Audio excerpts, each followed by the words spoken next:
People, people who eat people are the stupidest people. I'm John Stark from MacRoomGuy.com, and this is my review of The Last of Us, Season 1, Episode 8. We all knew this was coming, right? So, this TV show is on HBo MAX with audio description. Again, Last of Us has great audio description. Sometimes it even becomes a little bit hard to get through the audio description on The Last of Us because I feel like sometimes there's so much going on. It happens so quickly that you just get like a mention of something. Sometimes you get to hang out on a scene for a second, and you get a little bit more of a stretched audio description about something. But yeah, this is the episode. I knew we were gonna get to this at some point. I haven't played the game. This is I will say a lot of my education based on shows like this are based on The Walking Dead, because I love that show and I live that is my life. Walking Dead is my favorite show of all time, hands down. It just is. It has no audio description and it kills me. If I ever meet somebody from The Walking Dead, I will literally cry in front of them because I want them to know how the show I love doesn't love me back. But I'm really glad that The Last of Us is starting out to be really good. I still don't think it's answered its problem, but we'll talk about that in a second. It still has not figured out longevity. But it doesn't seem to... It seems to be able to be making it work for now. I just don't know how long it will be interesting in the way that it is now. But in episode 8, Ellie finds herself still taking care of Joel and in the need of food. So she goes out, she tries to get this deer, and we're also shown sort of simultaneously there's this other community of people who seem not terrible at first. They're just kind of calm, little bit religious, culty, maybe, perhaps, something going on there.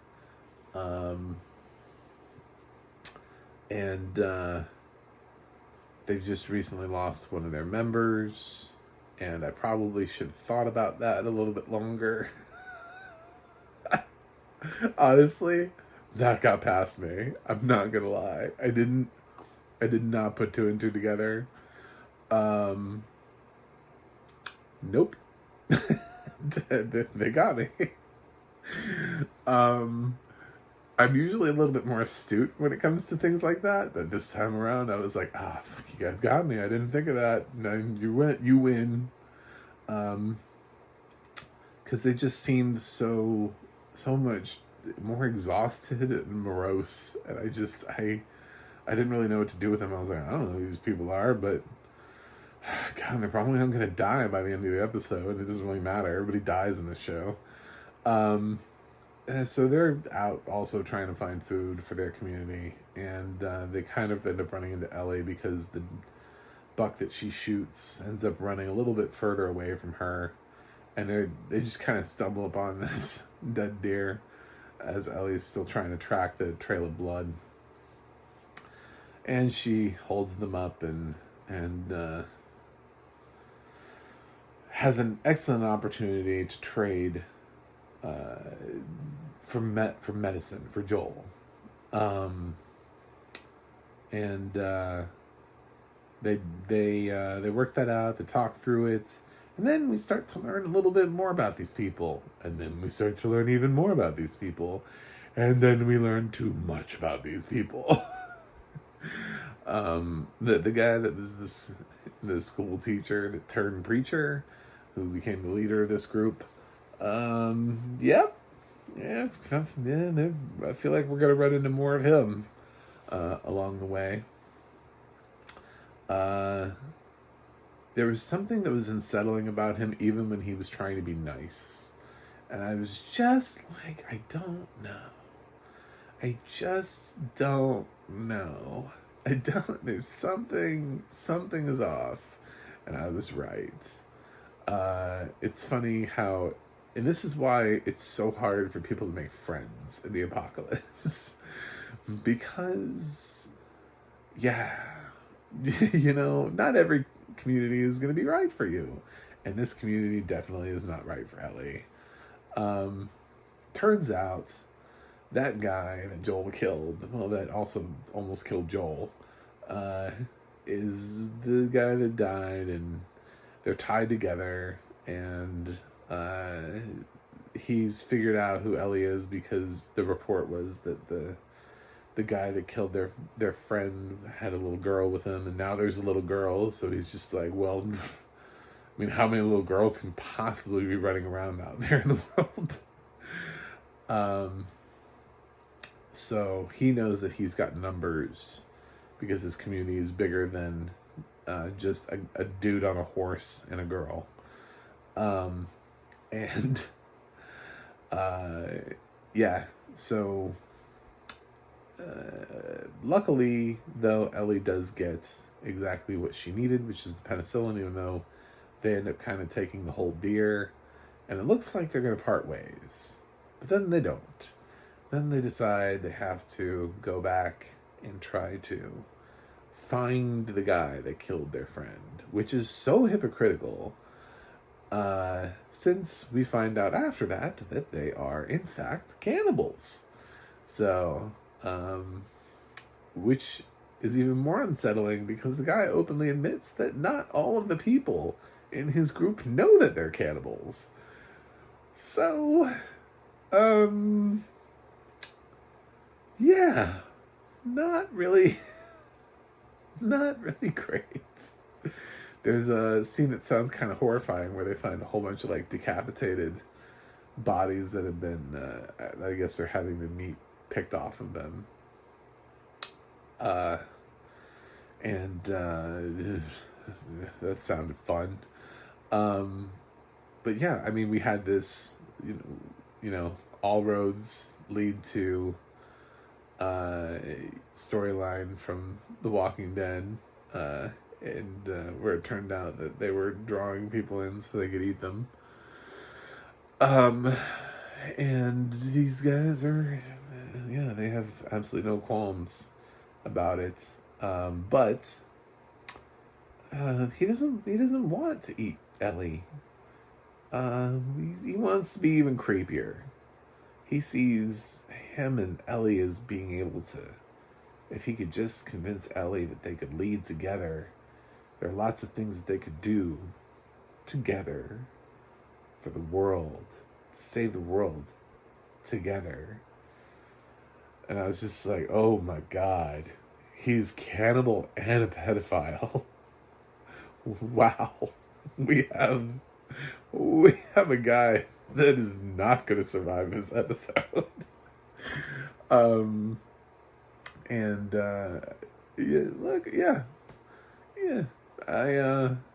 It's funny because other series would let somebody like that play out for a little bit longer and turn them into like a big bad villain for a while, and have them hunt down and track. This series does not mince words. Everybody dies except Ellie and Joel. Ellie and Joel just keep meeting people who die. So yeah, Joel gets cured because of the penicillin, and he's back up and he's moving. And Ellie's Ellie was not going to be somebody who is. She is not going to be a part of the Me Too movement. When she is almost in that situation, that meat cleaver was not far enough away, and she absolutely destroyed that man. And clearly was having a bit of a moment. It was a great scene for Bella Ramsey. In terms of that should be her, I hope that is her Emmy submission, is this episode. So, yeah, I don't know what to say. It's a great episode. I really thought we were going to tackle the Campbell thing probably in another season. I knew it was coming, but I just kind of thought, I was like, where they're at now. I was like, well, she's got to get Joel up and running. She's got to get Joel. And I'm like, she's probably going to get Joel back to Tommy. And that's probably where we're going to leave season 1. I didn't think we would run into like another group of people and that they would also turn out to be cannibals. I thought maybe she would run into the group from before. I just assumed we were some group of raiders. I didn't know they were tied to this weird religious cult that also eats people on the side and has a weird religious leader that likes little girls. I mean, it's a lot. That's a lot. We just threw a lot in this episode. So, great acting. I'm glad Joel's back up and moving around. I didn't think he was ever going to die, but it just was slowing the series down, having him out for the count. So he really became spry, actually, quite well. That 2 shots of penicillin, and he's up and going. He's that adrenaline kicked in, and he's a ninja again. So good for him. But I don't know what's going to happen in the next episode, and I do know that there's HBO right now is looking at the show and going like, how do we make this show last for a long period of time? And the answer to the question is, in the short term, people are perfectly okay with the format that you have, where every time we meet new people, they die. Every time we meet somebody, they die. We have a flashback, they die. You're gonna need to have some people who don't die. And if it's Tommy and his community, then fine. Make it Tommy and his community. Maybe they live and we just let them live and they go about their lives and they're in the background and we just show that this show has the ability to let people live. But for the most part, everyone just dies. So if you're asking me about longevity, I think that's where the show is going to run into a problem, because somewhere, and I promise you this, somewhere, maybe in the 2nd season, maybe in the 3rd season, if every episode is literally just Joel and Ellie run into somebody, and then they die. They run into somebody else, and then those people die. Then they run into somebody, and those people die. If that is the format of the show, it's going to be exhausting, because there are no stakes, because it means Joel and Ellie survive every episode and no one else does. So I guess you could say the fun is in how somebody dies, but it becomes incredibly predictable, to the point of a fault, where it actually becomes sort of a fault. So we're only 8 episodes in, which is why it doesn't feel exhausting yet. It will later on. So they have to start collecting people who are alive and can survive more episodes than 1 or 2. So, but for now, I'm giving The Last of Us season 1, episode 8, an A. I thought it was a good episode. Guy, I understand that the original Joel was in here somewhere. Cool. Good for him. The guy that played Joel for the video game showed up. And their leader was super creepy. So it's a good performance from him. So anyway, thanks for watching. Thanks for subscribing. We'll talk about Last of Us again next week. I think is next week last episode? Are there 9 or 10 episodes in this season? I don't know. But I saw somebody refer to this as the penultimate episode of this season. I was like, okay, that seems a little soon. It also seems weird that 9 would be 9 would be the end. 10 feels like 8. It's usually like 8 or 10. 9 is such a weird number. Maybe 9 is like an hour and a half. Maybe it's like a really long episode. I don't know. But we'll find out next week. So thanks for watching. Thanks for subscribing. If you're not a subscriber, please do subscribe. And I will see you guys on the other side.